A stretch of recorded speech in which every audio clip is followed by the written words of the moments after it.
Today we are here with our social science topic, that is chapter 11, Indian Judiciary, part 2. See, in part 1 we have discussed first of all the meaning of judiciary, what is judiciary in India, and then we have gone through the Supreme Court, the apex court we can say.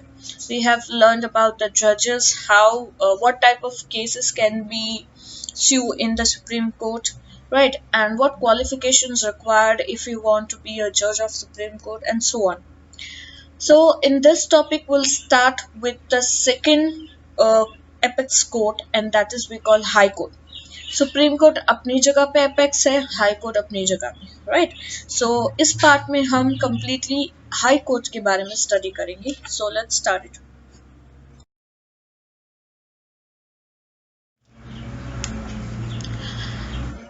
The power and jurisdictions of supreme court. Lastly supreme court के जो ये powers हम पढ़ रहे थे उसमें दो point we have already done, right, and the third point is advisory jurisdiction. यहाँ से हम कंटिन्यू कर रहे हैं.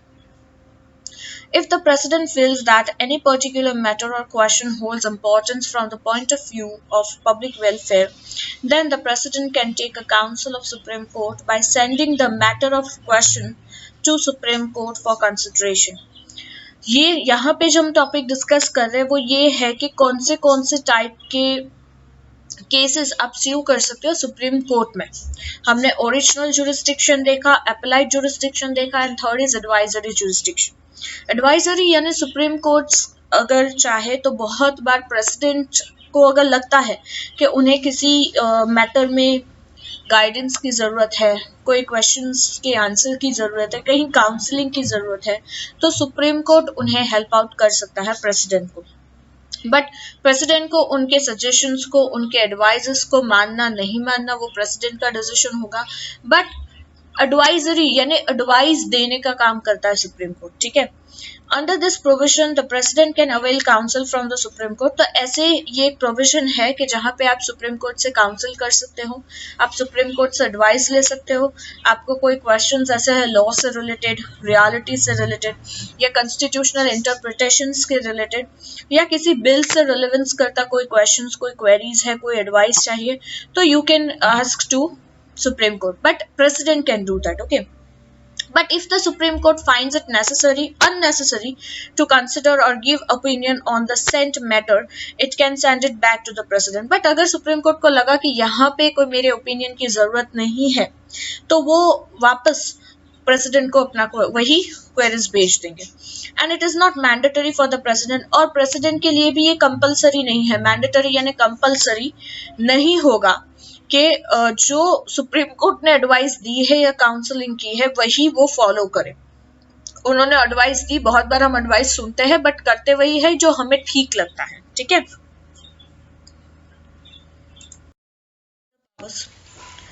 A Supreme Court has the power to review its own judgment or decision. Supreme Court के पास हमने जो आगे के 3 पावर्स देखे, जिसमें से पार्ट 1 में हमने डिस्कस किया था ओरिजिनल जुरिस्डिक्शन, अप्लाइड जुरिस्डिक्शन. इस पार्ट में हमने देखा एडवाइजरी पावर, राइट, यानी वो एडवाइस भी दे सकते हैं. इसके अलावा भी सुप्रीम कोर्ट के पास है, दैट इज अदर पावर्स. क्या कि सुप्रीम कोर्ट अपने ही जजमेंट या अपने ही डिसीजन पर फिर से गौर फरमा सकते हैं, फिर से उसके बारे में सोच सकते हैं कि कहीं उन्होंने कोई जजमेंट या डिसीजन पास करने में गलती तो नहीं की, राइट, और उस पर फिर से वो रिव्यू कर सकते हैं. तो supreme court can punish for contempt of the court. अगर ये वर्ड आपने बहुत सुना होगा, कंटेम्प्ट ऑफ द कोर्ट. ये सेंटेंस बहुत फेमस है अगर आप ऐसी कोई मूवीज देखते हो which is related to court और something. Contempt of the court का मतलब कि किसी बंदे ने या कोई भी पर्सन, वकील हो या हुसोएवर, ठीक है, अगर उसने कोर्ट का इंसल्ट किया है तो उस पर उसे कोर्ट पनिशमेंट देती है, ठीक है. तो सुप्रीम कोर्ट चाहे तो अगर कोई ऐसा, किसी ने ऐसी कोई गलती की है तो वो पनिश कर सकती है.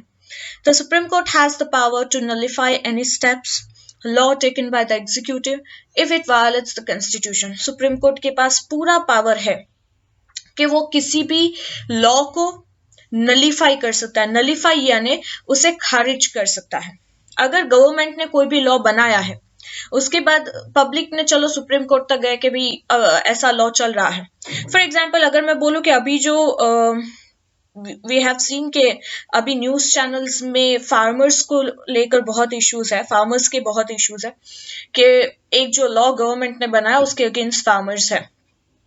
अब अगर सपोज ये इश्यू सुप्रीम कोर्ट तक जाता है और सुप्रीम कोर्ट को ये लगा कि भाई ये लॉ गलत है, तो भले गवर्नमेंट ने ही ये लॉ क्यों ना बनाया हो, एग्जीक्यूटिव्स ने क्यों ना बनाया हो, अगर सुप्रीम कोर्ट चाहे तो उसे नलीफाई कर सकता है। कब कर सकता है? अगर वो कॉन्स्टिट्यूशन के खिलाफ हो, तो वो कॉन्स्टिट्यूशन के रूल्स और रेगुलेशंस के खिलाफ जा रहा हो तो। This right has been given to the president in the constitution under the provision of right to constitutional remedies. ये हक प्रेसिडेंट को भी दिया गया है कॉन्स्टिट्यूशन में, एक फंडामेंटल राइट्स का में टॉपिक है और वो हमने ऑलरेडी उस चैप्टर में पढ़ लिया, that is right to constitutional remedies. इसके तहत प्रेसिडेंट को भी ये पावर है। Supreme Court is thus the guardian and savior of the Constitution and citizens. तो हम एक शॉर्ट में कह दें कि सुप्रीम कोर्ट एक गार्डियन की तरह है या कॉन्स्टिट्यूशन और सिटीजन को सेफ गार्ड करने वाला एक मसीहा है, ठीक है, जो कभी भी किसी भी सिटीजन के साथ या कॉन्स्टिट्यूशन के अगेंस्ट कुछ नहीं होने देगा।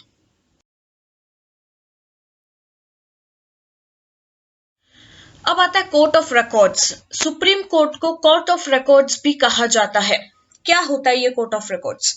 The court of records holds an evidential value, and when any records from the court are presented, no objection can be taken against it.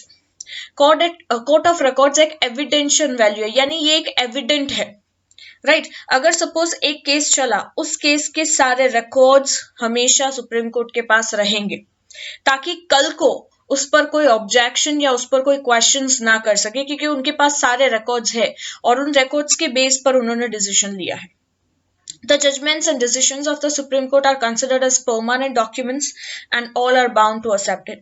जो भी जजमेंट या जो भी डिसीजन सुप्रीम कोर्ट लेगा ये एक परमानेंट डॉक्यूमेंट माना जाएगा और हर एक को, वो चाहे कोई भी हो, वेदर दे आर एग्जीक्यूटिव या कोई मंत्री है या जो कोई भी है, ठीक है, कोई रिच पर्सनालिटी है, whosoever, सबको इसे एक्सेप्ट करना है। They are used as references by the subordinate courts while giving judgments and decision. क्योंकि इन सारे जो भी केसेस सुप्रीम कोर्ट्स में चलते हैं उनके सारे रिकॉर्ड्स रखे जाते हैं। ये रिकॉर्ड्स बाद में रेफरेंस की तरह काम लगते हैं कि सपोज ऐसा कोई केस बहुत सालों 10-15 साल के बाद आया, सुप्रीम कोर्ट में नहीं किसी और कोर्ट में आया, तो उस वक्त सुप्रीम कोर्ट ने कैसा डिसीजन लिया था, कौन से बेस पे लिया था, उसे रेफर करने के लिए ऐसे सारे रिकॉर्ड्स काम लगते हैं।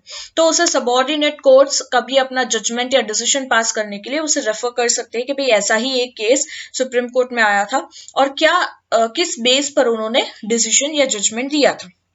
Any court showing its contempt or disapproval can be punished. कोई भी कोर्ट अगर इसके खिलाफ जाता है, उसका कंटेम्प्ट यानी उसकी इंसल्ट करता है या कहीं पे भी डिसअप्रूवल देता है, तो वो पनिशेबल होगा, ठीक है।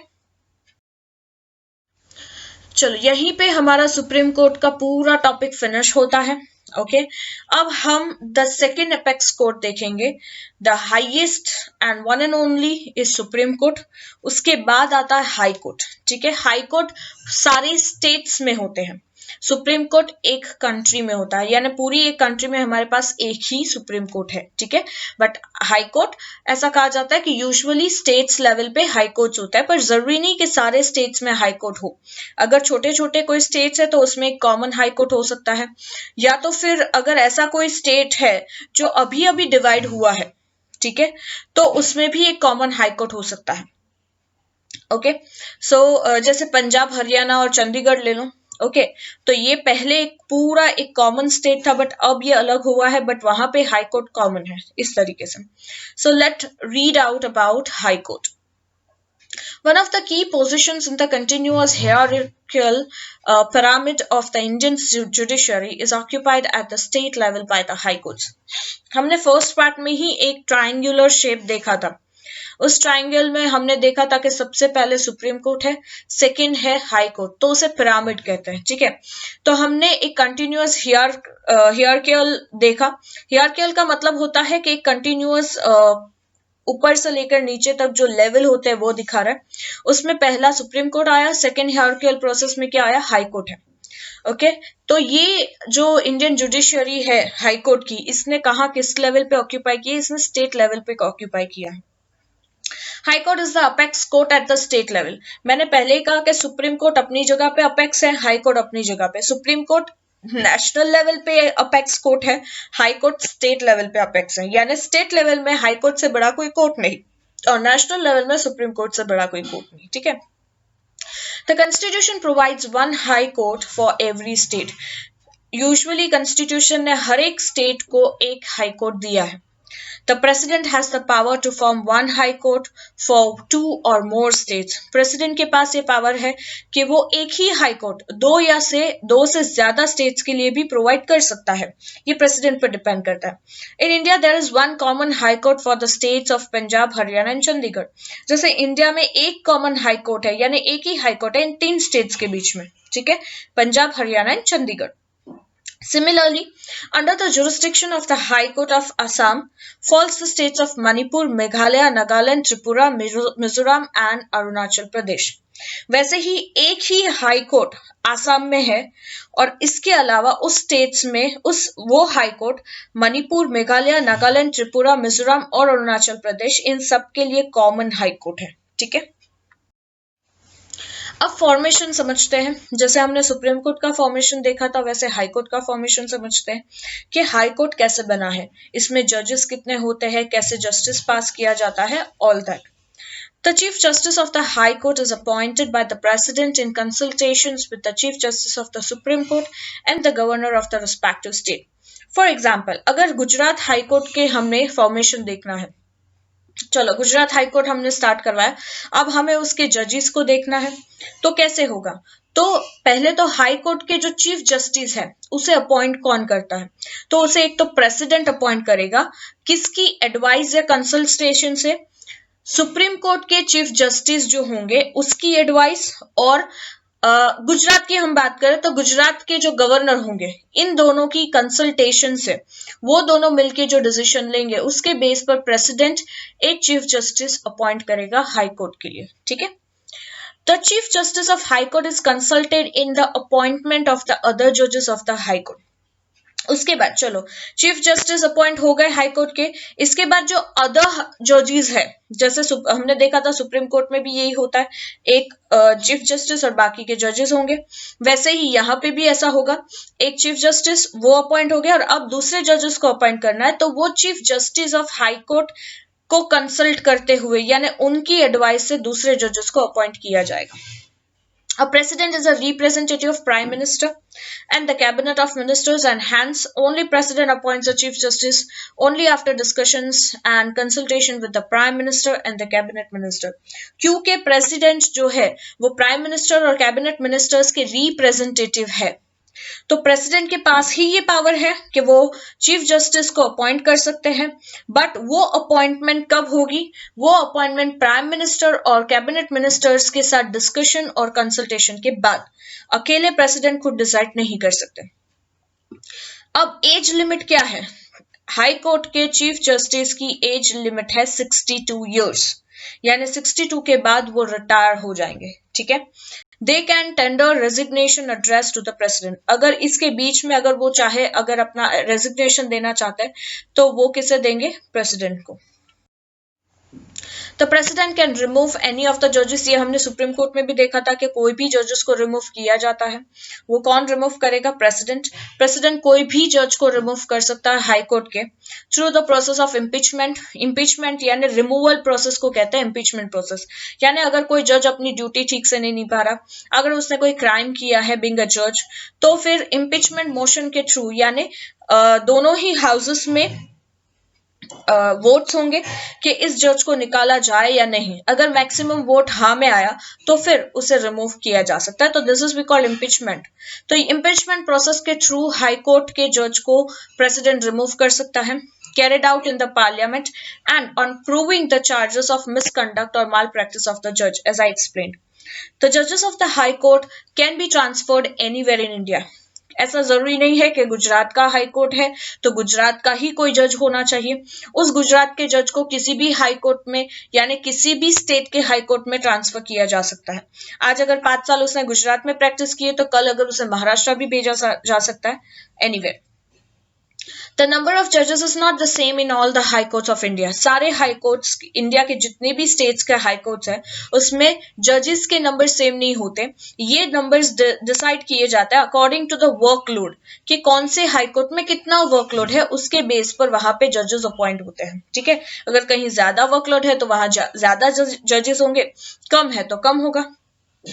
If the president feels that the workload of a high court has increased, then it can appoint ad hoc in charge judges to the high court for a period of 2 years.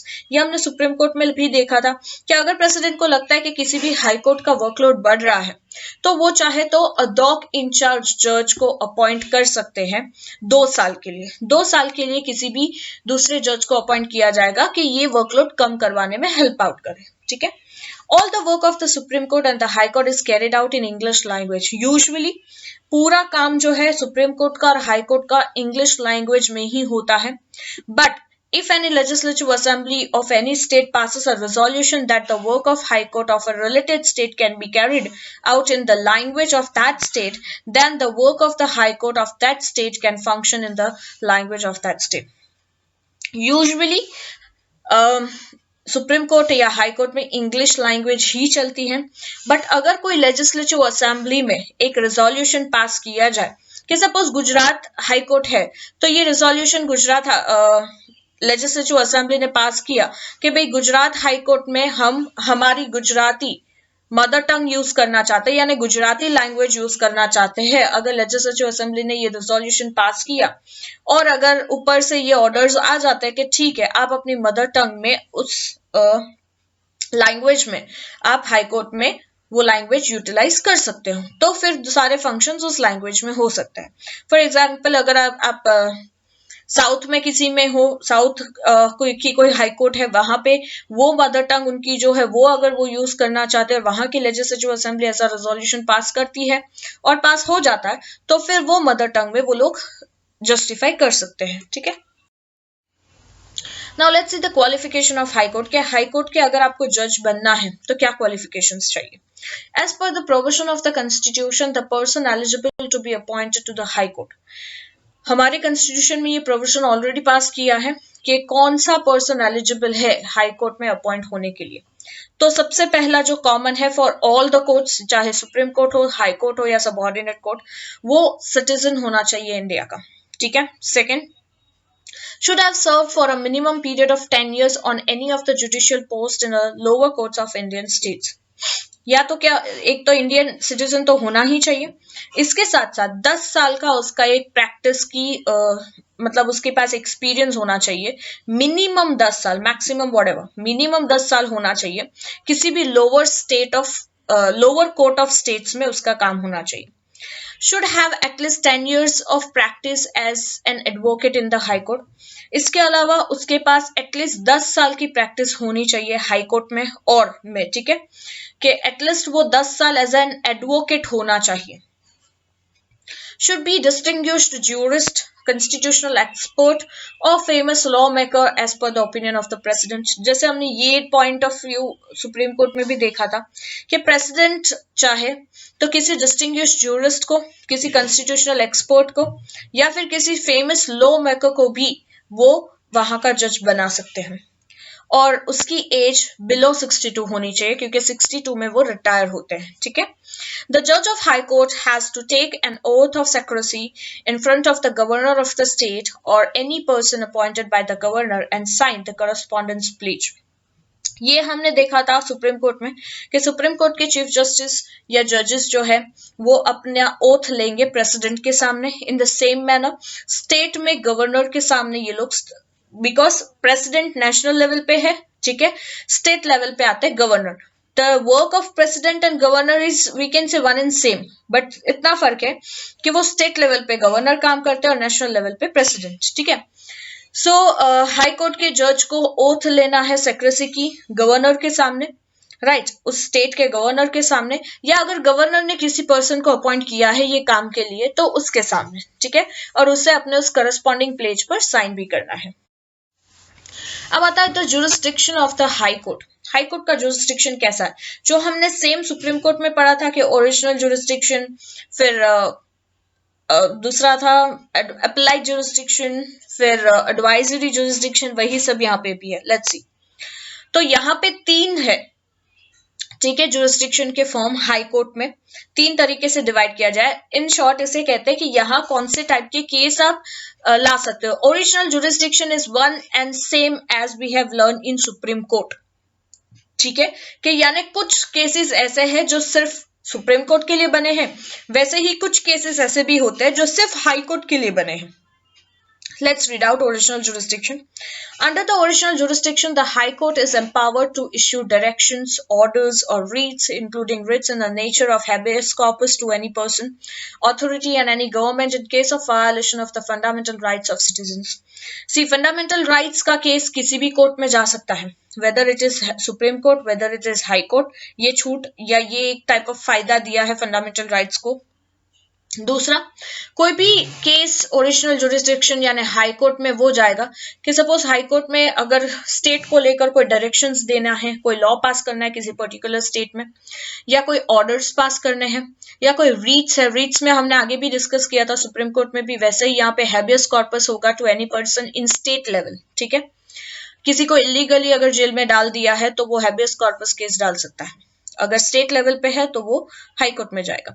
Authority and any government in case of violation, किसी भी state government ने या किसी भी बड़ी authority ने fundamental rights को violet किया है तो ऐसा केस सीधा हाई कोर्ट में जा सकता है। Next, the High Court has the authority in the cases related to companies, marriage, divorce and alimony. इसके अलावा हाई कोर्ट में आप दूसरे ऐसे भी केसेस दर्ज कर सकते हो जैसे कंपनीज रिलेटेड है, मैरिज रिलेटेड है, डाइवोर्स रिलेटेड है या एलिमनी रिलेटेड है, ठीक है। The cases of contempt of court, land revenues and its reimbursement, land reforms and returns can also be carried out in the High Court. Right? ऐसे कोई court, let me tell you the meaning of alimony, बहुत सारों को नहीं पता होगा। Alimony एक ऐसा लॉ है, राइट, जहां किसी को पैसा, एलिमनी यानी पैसा देना, ठीक है, amount of money that a court of law orders a person to pay to their previous wife. यानी अगर डाइवर्स हुआ है, ठीक है, सपोज लेट्स टेक इट, तो अगर डाइवर्स में जो एलिमनी अमाउंट देना होता है, राइट, वो एलिमनी यूजुअली हस्बैंड अपने वाइफ को देता है डाइवोर्स के वक्त, सो दैट वो आगे की लाइफ कंटिन्यू कर सकता है, that is we call alimony, ठीक है। सो नेक्स्ट आता है कि the cases of contempt of court, जैसे ऐसा कोई केस है कि जिसमें कोर्ट की इंसल्ट की गई हो, या लैंड रेवेन्यू से रिलेटेड केस हो, इम्बर्समेंट से रिलेटेड केस हो, लैंड रेवेन्यू उसके इम्बर्समेंट से रिलेटेड, लैंड रिफॉर्म से हो, देन कम्स रिटर्न से रिलेटेड हो, ऐसे सारे केसेस हाई कोर्ट में जाएंगे। Now let me tell you the meaning of imbursement. Imbursement का मतलब कि supply of money, land revenue से अगर किसी का पैसा कुछ खा गए, कुछ लूट लिया, इन दैट मैनर, ठीक है। All writ petitions challenging the judgments given the lower court of the civil and the criminal courts can be made in the high court.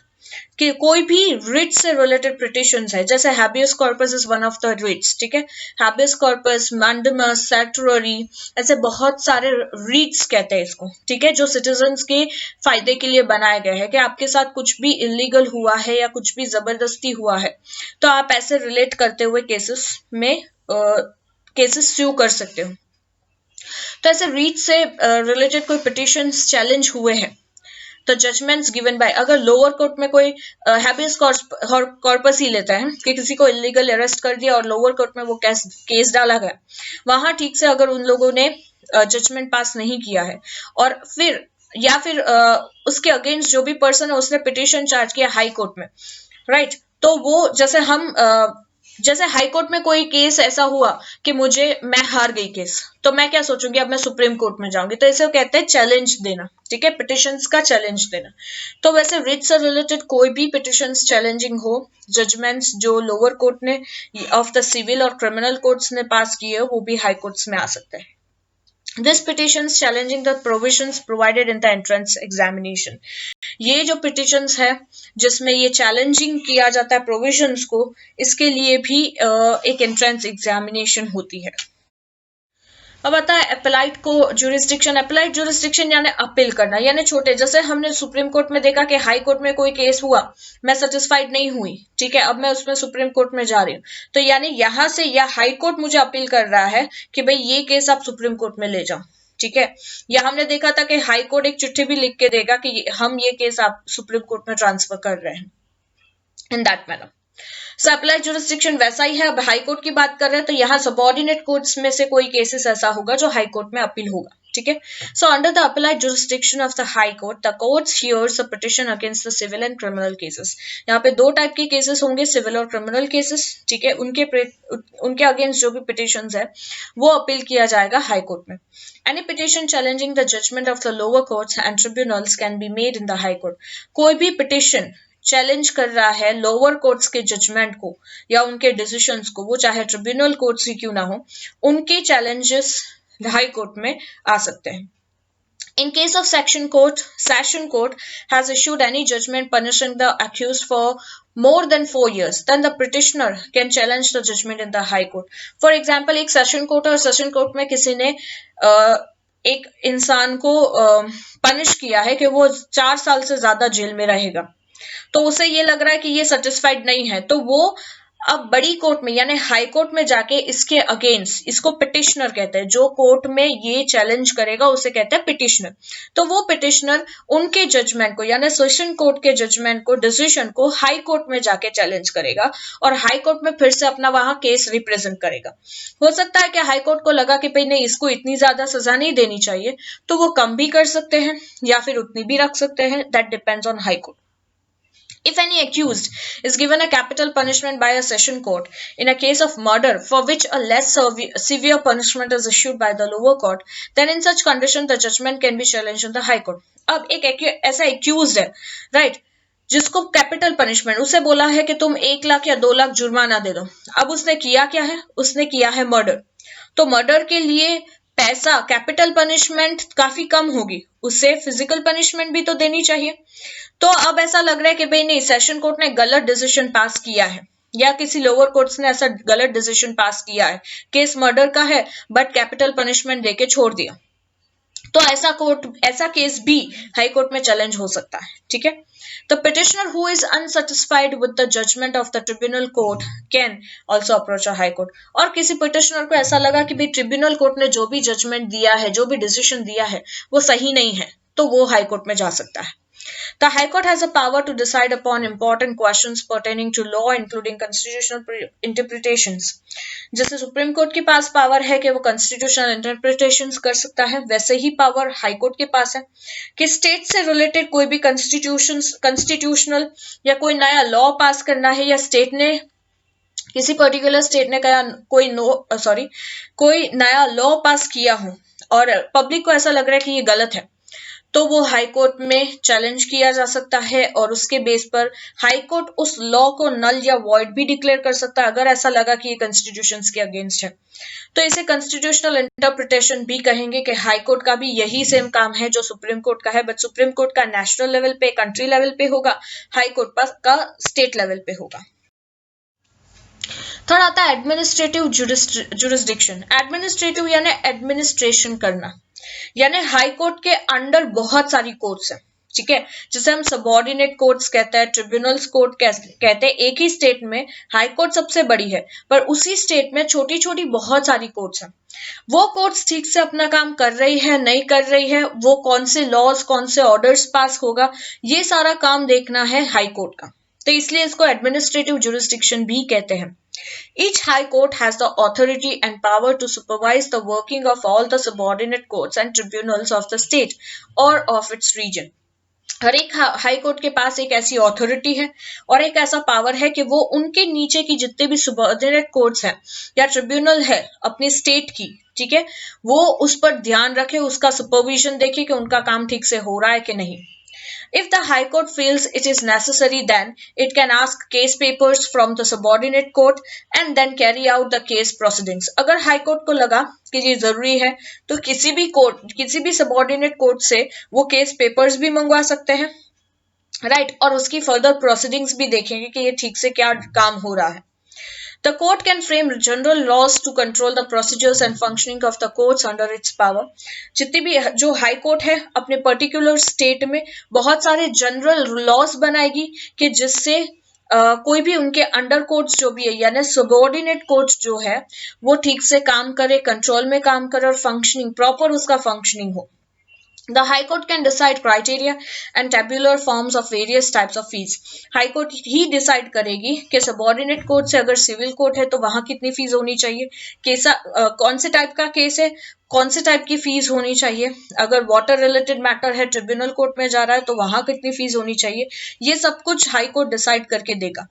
All these provisions should be in accord and harmony with the constitution. और जो भी वो laws पास करेगा, जो भी orders या decision लेगा high court, वो कॉन्स्टिट्यूशंस के हिसाब से ही होना चाहिए. The High Court can guide and direct the subordinate courts in maintaining records and entries. इसके अलावा हाई कोर्ट गाइड करेगा, उन्हें डायरेक्ट करेगा यानी उन्हें समझाएगा कि सबऑर्डिनेट कोर्ट्स को अपने रिकॉर्ड्स कैसे मेंटेन करने हैं, एंट्रीज कैसी करनी है, तो ये सब कुछ भी हाई कोर्ट करेगा. तो वी कैन से कि हाई कोर्ट एक एडमिनिस्ट्रेटिव काम भी कर रहा है अपने अंडर की जितनी भी सबऑर्डिनेट कोर्ट्स है उसके लिए. ठीक है. The High Court occupies the place as the court of records. जो हमने अभी अभी पढ़ा सुप्रीम कोर्ट के बारे में, ये काम हाई कोर्ट का भी है, कोर्ट्स ऑफ रिकॉर्ड्स रखना. ठीक है, कि जितने भी उन्होंने डिसीजंस पास किए हैं उसके रिकॉर्ड्स उनके पास होंगे, सो दैट कि उनके नीचे की जितने भी कोर्ट्स है कभी रेफर करने की जरूरत पड़े किसी रेफरेंस के लिए उन डिसीजंस को वो देख सके. The High Court publishes its judgments, decisions in any organized form. High Court अपने judgment और अपने decisions को किसी भी organized form में publish कर सकती है. These judgments and decisions are binding and final for they can say these court decisions and judgments as reference while taking decisions on various cases in future. ये जो भी जजमेंट या decisions लिया जाता है ये बाइंडिंग है और ये फाइनल कहा जाएगा, यानी उस वक्त के लिए फाइनल होगा और उसे संभाल के रखा जाएगा उसके सारे रिकॉर्ड्स, सो दैट के आगे अगर ऐसा कोई भी केस आता है उससे रिलेट करता तो उसके रेफरेंस ले सके और उसके बेस पर डिसीजन लिया जाए कि फ्यूचर में अब ऐसा केस आए तो हम क्या डिसीजन ले. The lawyers use this published judgments and decisions as a citations while pleading their cases. Lawyers क्या कर सकते हैं कि जो भी जजमेंट और डिसीजंस पब्लिश किए हैं हाई कोर्ट ने उसे सिटेशन की तरह ले सकते हैं और फर्दर अपनी केसेस में कैसे काम करना है उसके बेस पर वो आगे प्लीड कर सकते हैं. राइट, कि कोई भी केस आप बहुत सारे ऐसे मूवीज देखते हो कि सिटेशन का मतलब होता है reference book, as a reference book की तरह लेना या पेपर की तरह या ऐसे रेफरेंस के लिए. ठीक है, तो ऐसे बहुत सारे आप मूवीज में देखते हो कि भाई एक केस हो गया वो खत्म हो गया, राइट, उस पर सुनवाई हो गई सब कुछ हो गया, फिर सडनली लॉयर को ऐसा लगता है कि भाई ये केस में कुछ और डिसीजन होना चाहिए था, यहाँ कुछ गड़बड़ है, तो फिर से उस पर वर्कआउट किया जाता और फिर से उस केस को रीओपन किया जाता. तो ये सब होता है कि आगे के रिकॉर्ड्स आपके पास मेंटेन हो तो उसके बेस पर आगे डिसीजंस ले सकते हो आप. ठीक है. The court has the power to punish for the contempt of court. ये हमने आगे ही पढ़ लिया, हाई कोर्ट में सुप्रीम कोर्ट में भी यही है. The High Court of Gujarat is located on the Sarkhej Gandhinagar Highway 16 Ahmedabad. Gujarat का हाई कोर्ट कहाँ है? गुजरात का हाई कोर्ट है सरखेज गांधीनगर हाईवे 16 अहमदाबाद में. ठीक है.